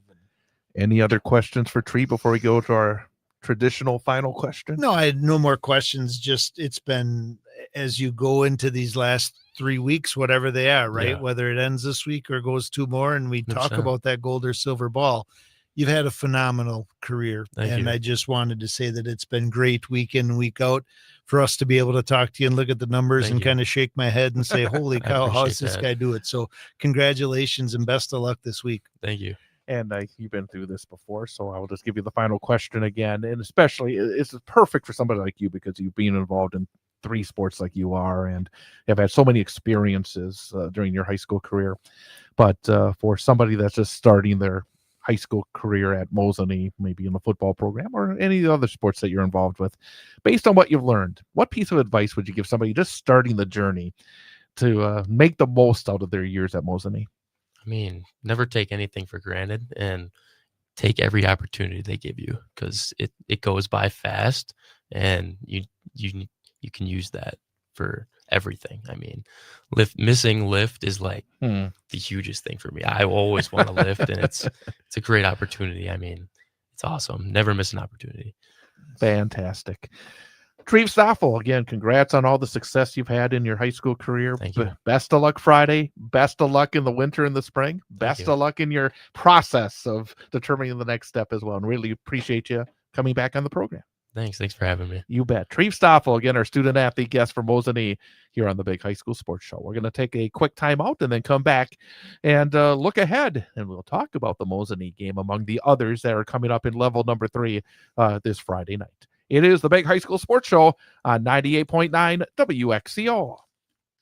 What's your idea of fall Great fun? job. Maybe it's hitting the trails on a new ATV. Yeah. Then it's time to call CCU. That's Clover Belt Credit Union. Or if you're thinking of a UTV for hauling wood or hunting, or maybe just because it would make the tasks around your property so much easier, it's time to call CCU. ATVs, UTVs, utility tractors, and their attachments for care of your property. Whether you need it for fun or to get the job done, Clover Belt Credit Union is here to help with the great rate financing you want. What are you waiting for? Life's too short and winter's too long. Thinking about a motorhome or maybe a snowplow for your ATV or utility tractor? Call CCU for great rate financing. And if you're thinking motorcycle, Clover Belt Credit Union has the financing you need for the bike you want. Call or apply online at ccuwausau.com. Check it out. For vehicle loans, for mortgages, for financing fall fun, call Clover Belt Credit Union. That's CCU. Local lenders lending local money, keeping our community strong.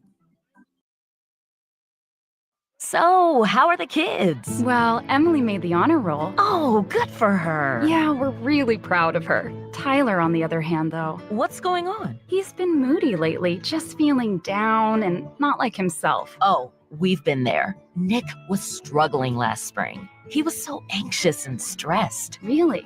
What helped? Well, he joined the soccer team, and ever since, he's been a lot happier. He has more energy, he's less stressed, and he's definitely in a better mood at home. It's made a huge difference. That's awesome. Yeah, I'm glad he's getting out of the house, he's getting some exercise, and he's off his phone for once. It's been good for his mental health. Sounds like it's been good for your mental health, too.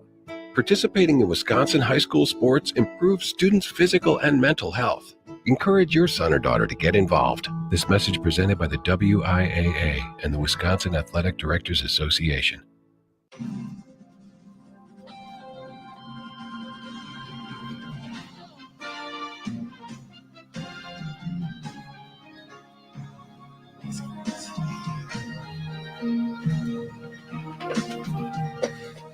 Yeah, you take a few of them on your team, don't you? Jeez. Is this brother? And welcome back. It is the Big High School Sports Show on 98.9 WXCO. Online at WXCO.FM, mobile devices, and Alexa by searching WXCO. And on the Civic Media app. And again, you can also tune in on YouTube. Go to youtube.com and the 98.9 WXCO channel there as well. With Jason Foster, former Wausau West High School head football coach. And also back in is Paul Micklig, the Newman Catholic High School head football coach. And we always talk about how the guests are the best part of the show.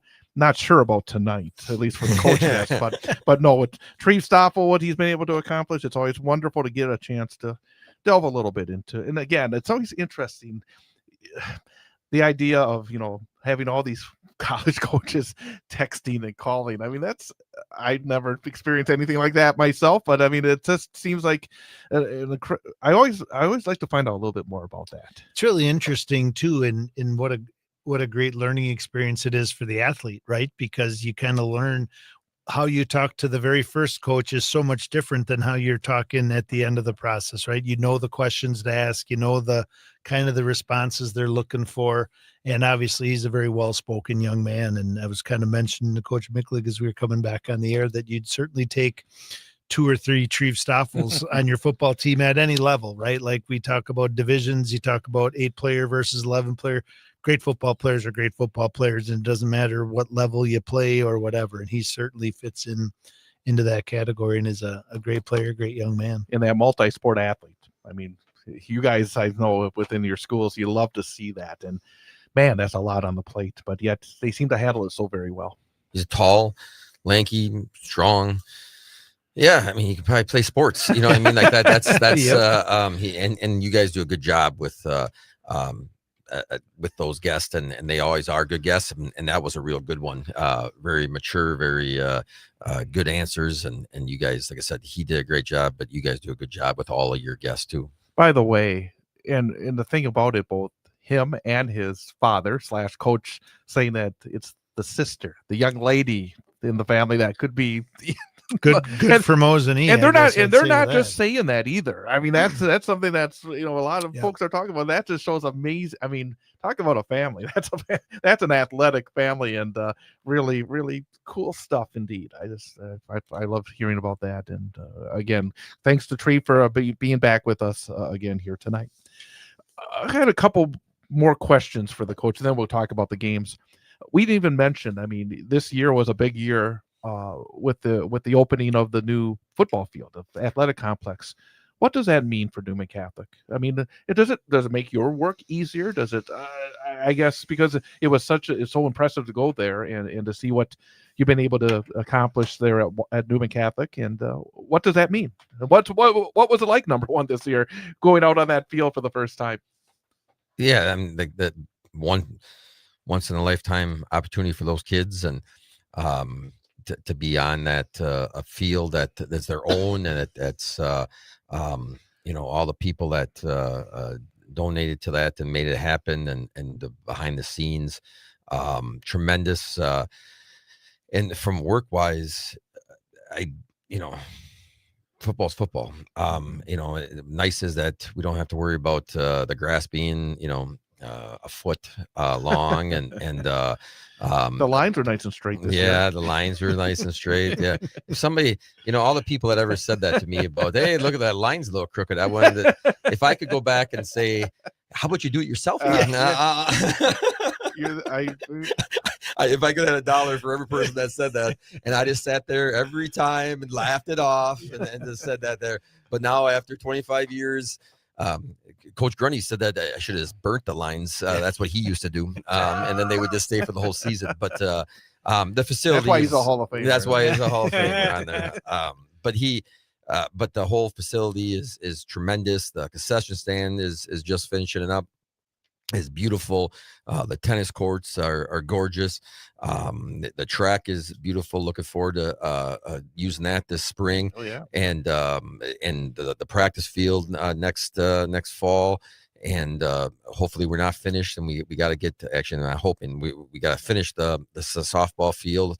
Hopefully that's this spring we can start on that, and the Faith area up close to the school, first class, and very blessed to be able to have the opportunity to coach in it. And obviously the kids that first night is something where you can kind of bottle that up and always have that for a memory, because not too many people can say, hey, they opened the field up, and they got to open that field up with a win and a great performance. Well, and at the end of the day too,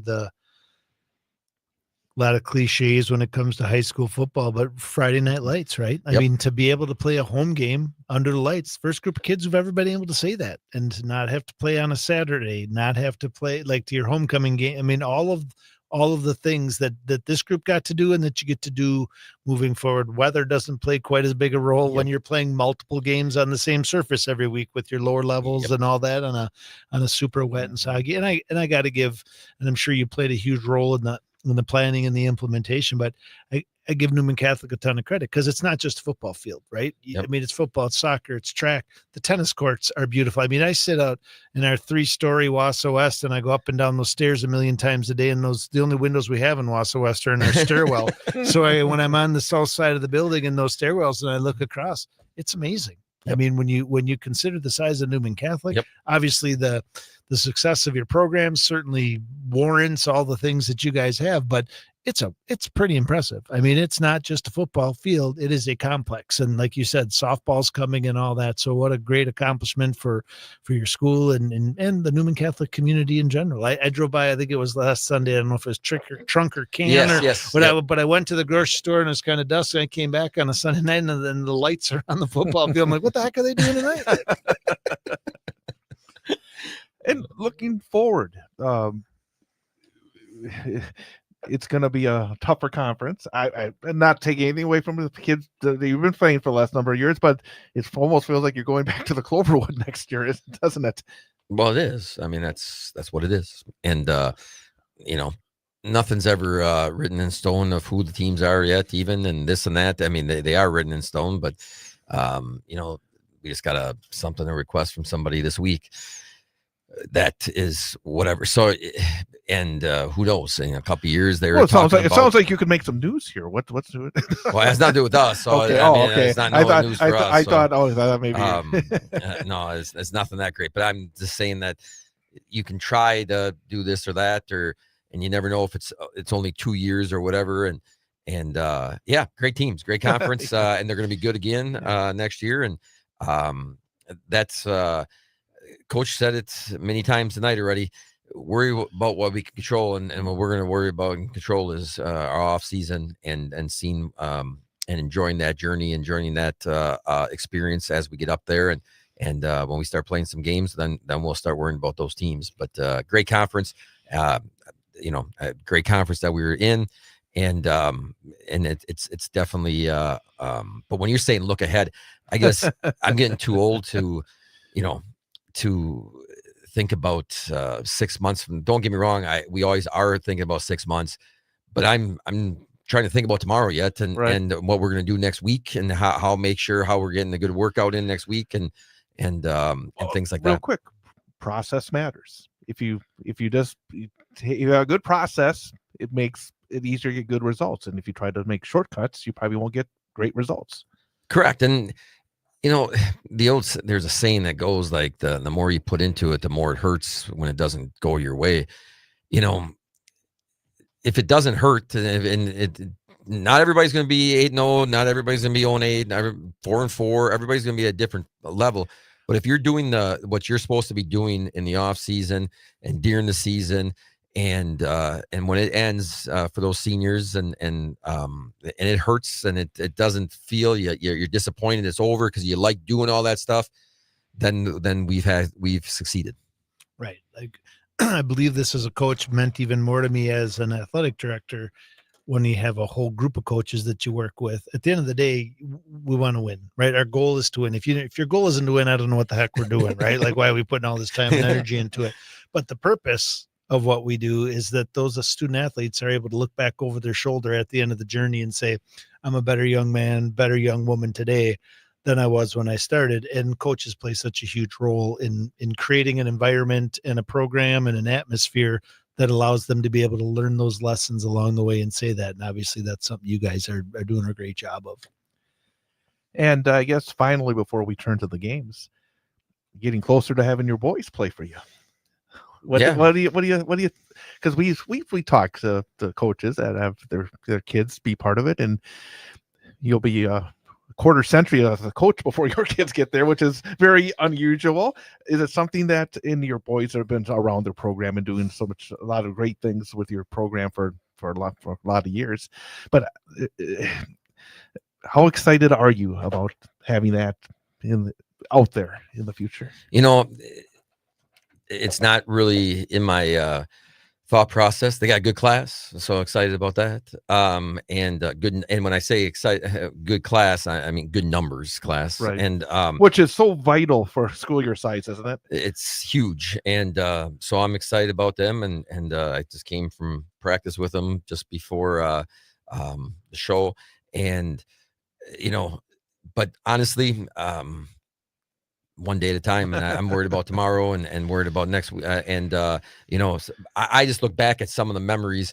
I was looking at something from when we won state that first year against Luck, and seeing them on the sidelines and seeing them over in Stanley Boyd at Gilman. They're probably 7, 8 years old and celebrating and enjoying it. And the WFCA let them come this summer to the All-Star game with me, and they're talking about all the guys on the team, and they know more about the team and stuff like that. Like, you probably could end it now, and they got more out of high school football than a lot of people do have the opportunity. And for that, I will always be appreciative of high school football. I have a 24-year-old daughter who I feel like I could say the same thing about. She spent a lot of time on the sideline with me, and how it has impacted our relationship over time. And some of her greatest high school memories happened on the sideline of a football field, even though she never took a snap. She never played other than Powder Puff football homecoming. I guess my other question, without looking forward and talking about your kids or the status of the program and good classes, what does the lower levels of Newman Catholic football look like? What are the different levels? When do kids start playing organized football in your program, and what role does that play in feeding the high school team?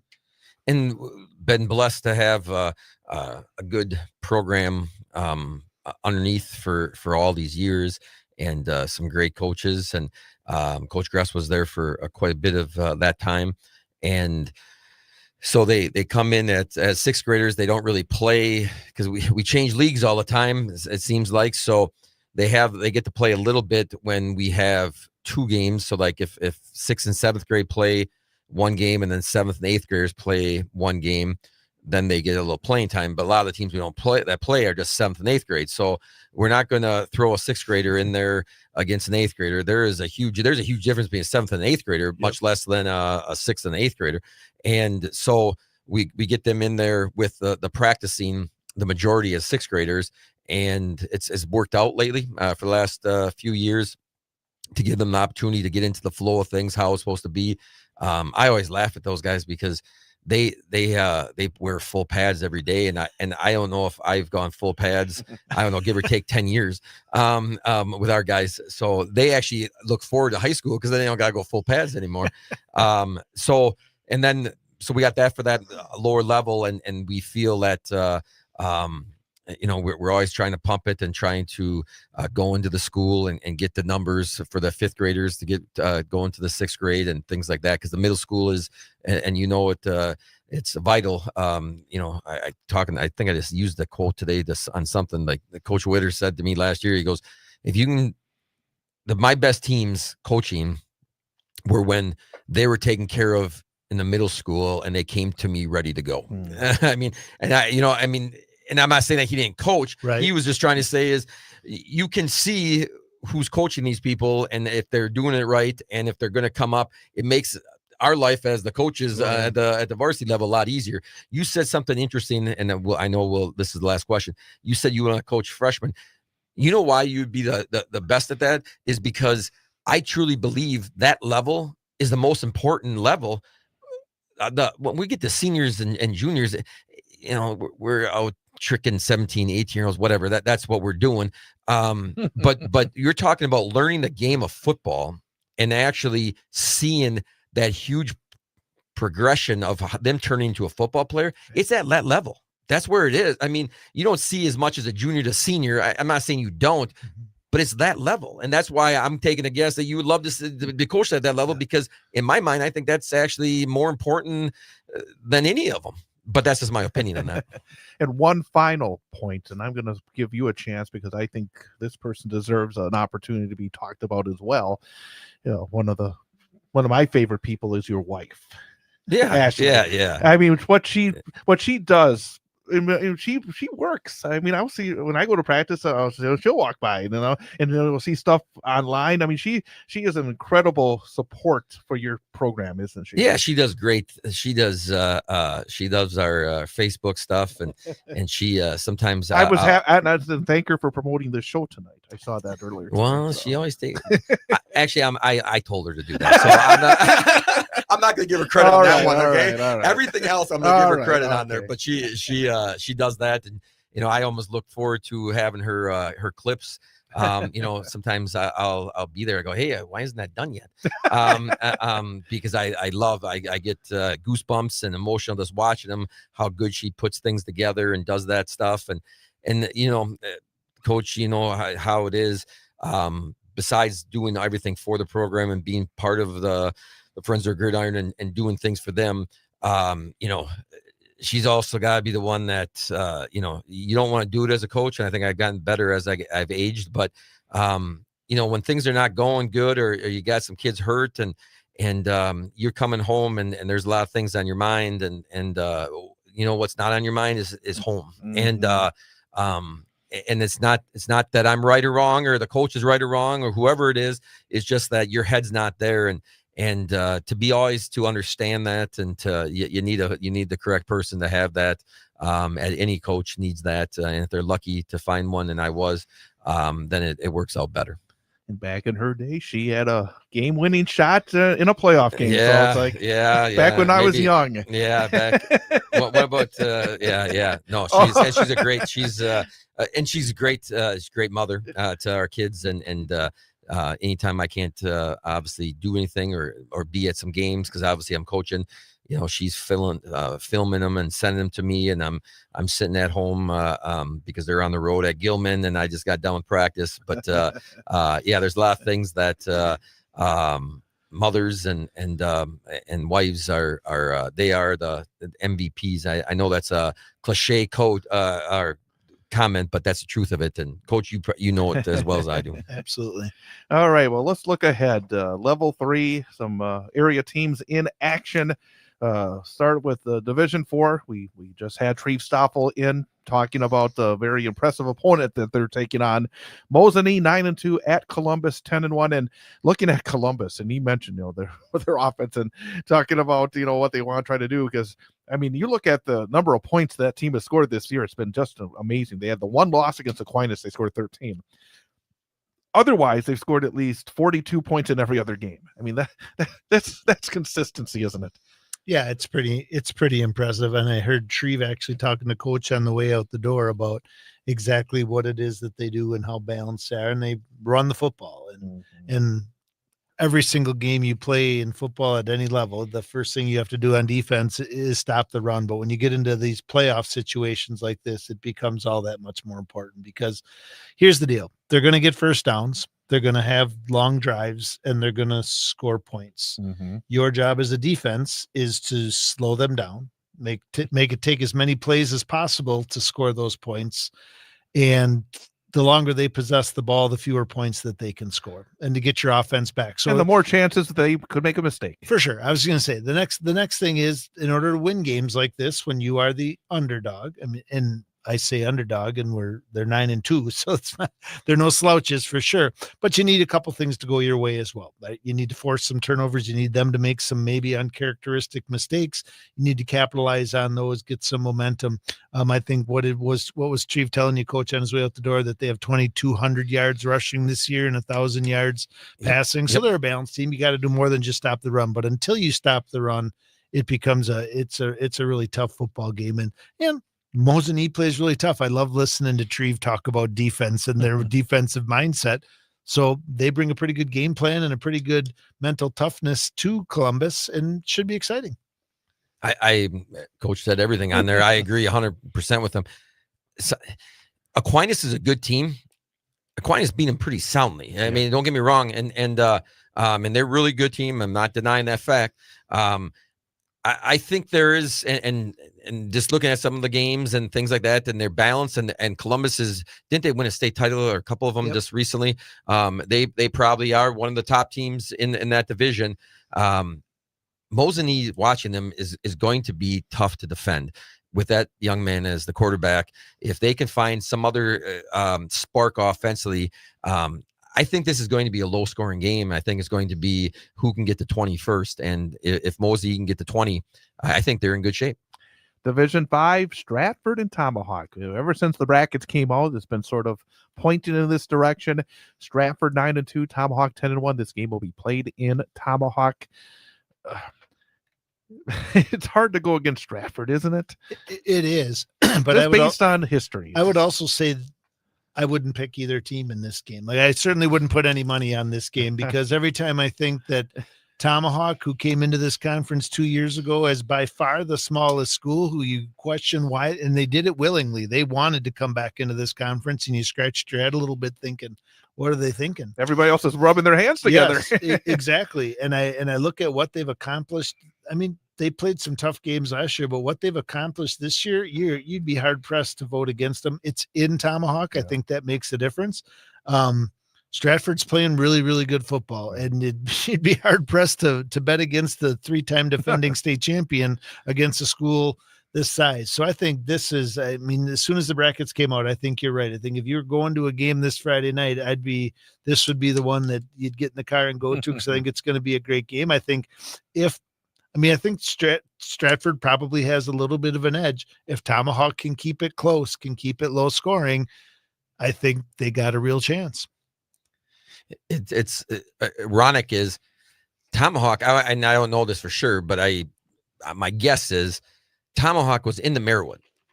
So, you know what I mean? So like they actually asked to get out of the Marywood almost to not asked, but because the realignment and stuff. But Stratford and Egger facing those teams all the time. I do not believe that they beat them. If I could be wrong, and somebody call and tell Chad that maybe they did. I don't think they did when they're in the Marywood. And to come full circle and be the team that's actually the number 1 seed in a conference with bigger schools, what they did, Coach, you're right, because 300 kids or 400, whatever they have, to 800, 900, that is a big difference. I'm sorry, but that is a big difference when it comes to that's a huge difference. Yeah. It's amazing. Credit to them. Great job. It's tough to bet against a team that's won 3 state championships. So it should be a barn burner. Another D5 game, Amherst and Mayville. Amherst 10-1. They're only lost to Stratford late in the season. Mayville is 11-0. It's a team that runs the football. I was looking a little earlier about their stats, and they got a kid that's run for nearly 1,400 yards, but then they have another kid that's run for 632 and another kid that's for 596. So they just run the ball, and they're undefeated. But Amherst is looking like they're playing some pretty good football, but that's a stiff test. Yeah, Mayville's got an outstanding program, outstanding tradition. Actually, I believe it's the son of their Hall of Fame coach who is coaching there. He does a great job. I know him a little bit, and that is a tall order, but Amherst is playing its best football right now. And when you want to talk pedigrees, I would say you would most certainly be able to put Amherst state championships up against Mayville's. And they haven't been there for a minute, but this does feel like that kind of Amherst team, minus a Groshek or two. Mm-hmm. But this should be another one. Obviously tough for them to go on the road, but they're a 10-1 football team and playing really good football. So I certainly wouldn't bet against them. And maybe that coach that you're talking about, because they got Scott Hilber. Yes. But Noreen, is my saying it right? He's the offensive line coach there. Okay. Because I just happened to see him. He was up at Coach Grundy's cabin the other week. Yeah, of course. And because he's got a cabin up there too, because he's retired. So he was saying about watching games, and I want to say his son is the line coach. Okay. And Scott Hilber, if I'm not mistaken, has won a state title somewhere else. I mean, that's he was over by Rapids. Nakusa? Yes, he was at Nakusa. Yep. On there. So I know he's had success other places too. Yep. Maybe not state titles. They're well coached. Amherst as well. You're talking about 2 mighty programs going at each other. And the thing with it is, I thought he told me that Mayville, that this might be as good as team that he's had, that he's seen, and he's won state titles with him. So it should be a barn burner. There's another. These are games. These third round games are. Woo. And then D6, Bonduel at Edgar. Bonduel, much like Mosinee, got off to a little bit of a slow start. They had that game against Whitburn in week 1 that was a surprise. I remember because being surprised that Whitburn beat them. And then they lost to Kewanee in week 4, 14-7. But like Mosinee, they have really rolled since then. They've won 7 games in a row by pretty significant margins. And then you got Edgar. And Edgar, again, it's like that game 2 weeks ago. I mean, it feels like Edgar could be had for some reason to me. I don't know. Maybe I'm nuts on here, but any thoughts? Well, first off, I hope Jerry's not listening. And that was Chad who said Chad that, not Holmes? Jason. Yes. Yeah, when I send a message for him to be on the show next 2 weeks. But I'm no, the same guy that picked Spencer Columbus against Tomahawk. I so would I'm say this. I mean, at some point, it has to enter the conversation that they're playing in D6 again and not D7. And I think when you to back up what you're saying, Chad, I think Bonduel certainly does not have the pedigree as a state champion, but they certainly have the pedigree as a really tough football team. I'm sure they're going to have some really nice size. Who did you just say that they lost 14? Oh, Kewanee. And then they beat them last week. Yeah, on the road. Kewanee, traditional, really strong program as well. So I think you're justified in saying that as what we haven't talked about at all. I mean, Edgar has dominated anyone who's come in their path for the most part. Tough game last 2 weeks ago. But at some point playing in D6 makes a difference from D7 and who they see in the playoffs. And I think each week moving forward, that's a legitimate conversation to have is the depth, the size of the teams they're playing could certainly play a role this week. And Wittenberg, when they did lose to him, were they healthy at that time? Weren't they healthy? Well, at that time? I mean, or closer. Didn't have their Wittenberg quarterback. Wittenberg lost their quarterback, so I mean that was the first game without their quarterback, and they had to really make a big change. So that was why it surprised me back in week 1. But at the same time, I mean Bonduel is, because I thought, Bonduel's probably going to have a tougher year than they normally would have, and then they found a way to after that Kewanee game, and again they put up a lot of points over the last number of weeks. I feel that they've been a D5 school sometimes too, like they're on the bubble on that, which plays a little in their wins favor. and losses. Yeah, so again though, if I was just looking at the numbers and I'm sitting there going, I wouldn't bet against Edgar in this situation. I think nobody scores a lot of points against Edgar. Nobody's shown it yet. I mean, they gave up 26 points all season long. So it's like, I'm curious to see if a team like Bonduel can score some points. Really, I mean, as we go deeper and deeper, is anybody going to be able to score points against Edgar? Because they don't give up points. the teams that have success against them, if there's any in the past, if they lost in the state championship or whatever, or Stratford, they were physical at the line of scrimmage. You could see it early on in the game. Like, okay, these guys match up with them. So it gives them a chance. If they can get to the line of scrimmage and say that they're even with them, then it's a whole different ball game. But if Edgar dominates the line of scrimmage, I just don't see a team beating them. You make a great point there, Coach. I think about those couple state championship games that I've been down there to watch them lose. And it's when teams make them uncomfortable and force them to do things. And that's when they start making turnovers, attempt to have to throw the ball more than they're used to throwing. And I think that's a great point. And like you said, you'll probably know a lot about where this game is going in the first quarter and a half. Yep. 30 seconds to go. We got McDonald, Lena St. Thomas at DCE on Friday night, a semifinal in 8-player. Oakfield and Gilman at Wapaka in a semifinal in 8-player as well. So for folks here in Central Wisconsin, McDonald and Lena St. Thomas will be worth a trek over to Steam Stadium. Yeah, I mean, and Lena's they're both good programs. Lena was in the state championship game last year. Yep, and I coached with one of their guys, and he's a great guy. All right, guys. Well, thank you both very much. And thanks again for everyone for joining us here on the Big High School Sports Show on 98.9 WXCO.